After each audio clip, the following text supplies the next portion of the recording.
بسم الله الرحمن الرحیم نحمده ونصلي علی رسول کریم. زما عزتمندو، نن زه تاسو ته د عالمانو مبارکې مختصر خبره کوم. روایت کې راځي د هغې مفهوم داسې دی چې علما د پیغمبرانو وارثان دي. وایي د عالم ثابته شپه خوب او زما په شان عام عبادت کوونکي عبادت یعنی برابر نه دي. د عالم خوب ته بیا هم بهتر دی. او د عالم مر وای دا د علم مر دی.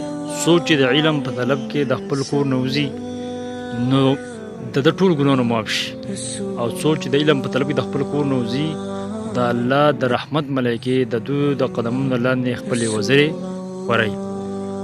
او چاله چې په دې لار کې نه د علم د زده کړې لپاره وځي او مر راغی دی شهید مړ شو، او څوک چې د علم دپاره د خپل کور نه وځي د جنت لارې دته اسانېږي.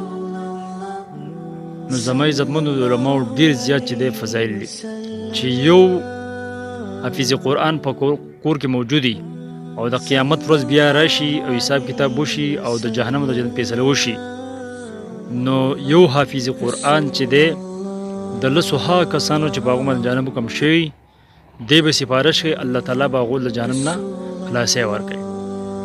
او د عالم په باره کې په یو روایت کې راځي چې د قیامت په ورځ د 300 په بل روایت کې راځي، د 400 په بل روایت کې راځي چې د بېشماره خلکو چې په هغو د جهنم حکم شوی الله جل شانه به دا یو عالم په وجه باندې د دې ټولو چې مغفرت کوي.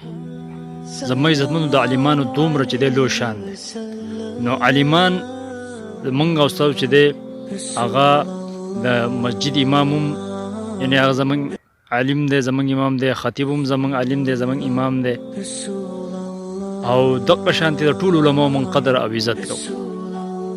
د کومو خلکو په زړونو کې د علماو نه نفرتي او د علماو نه بغض کینی، هغه که عالم د مسجد امام دی، هغه عالم د مسجد خطیب او مدرس دی، هغه عالم چې هغه مجاهد او مبلغ او سیاستدان دی، دا ټول چې دی عالمان دي. د ټولو موږ سره چې دی قدر او عزت پکار دی. او د هغو ورونو دپاره د چا په زړونو کې چې د علماو نه بغض دی، د علماو نه نفرت دی او د علماو سره محبت نه پیدا کړي، نو هغو ته دا درود شریف زه ښیم چې دا درود شریف هغوی زده کړي او درود شریف په کثرت سره وایي. د عالمانو محبت په زړه کې الله تعالی پیدا کړي او په حق لار به الله جل شانه چې دی روان کړي. او د علماو سره چې کومه دښمني بغض او حسد او کینه ده هغه به الله جل شانه په خپل قدرت او په خپل طاقت د درود شریف په برکت باندې ختمه کړي، او دته به حق چې دی معلوم شي چې حقه خبره او نه حق خبره څه ده. بل دا چې څوک دا درود شریف د جمعې په شپه باندې وایي نو د نبی علیه السلام زیارت په هم په خوب کې کیږي، او د نبی صلی الله علیه وسلم شکل مبارک چې په شیطان باندې الله تعالی رحم کړلی چې هغه د نبی اسلام شکل مبارک جوړ کړي او ته په خوب کې راشي. نو دې دپاره دا درود شریف ته د الله د رضا لپاره د چا په زړونو کې چې د علماو نه نفرت دی، د علماو سره بغض دی، کینه ده او د علماو سره دښمني ده، هغو د درود شریف هر درود شریف چې په کثرت سره دی وایي. او دا درود شریف هم چې دی موږ او تاسو په کثرت سره وایو، انشاءالله زموږ د زړونو به د علماو خلاف هغه بغاوت، حسد، کینه، دښمني دا به ختم شي او زموږ او ستاسو به د علماو سره محبت پیدا شي. او څوک چې د علماو سره ناسته پاسته کوي، د علماو سره محبت کوي، د علماو قدر عزت کوي، الله جل جلاله دنیا هم ښایسته کوي، آخرت هم ښایسته کوي. په دنیا کې به هم بدله ورکوي، په آخرت کې به هم بدله ورکوي.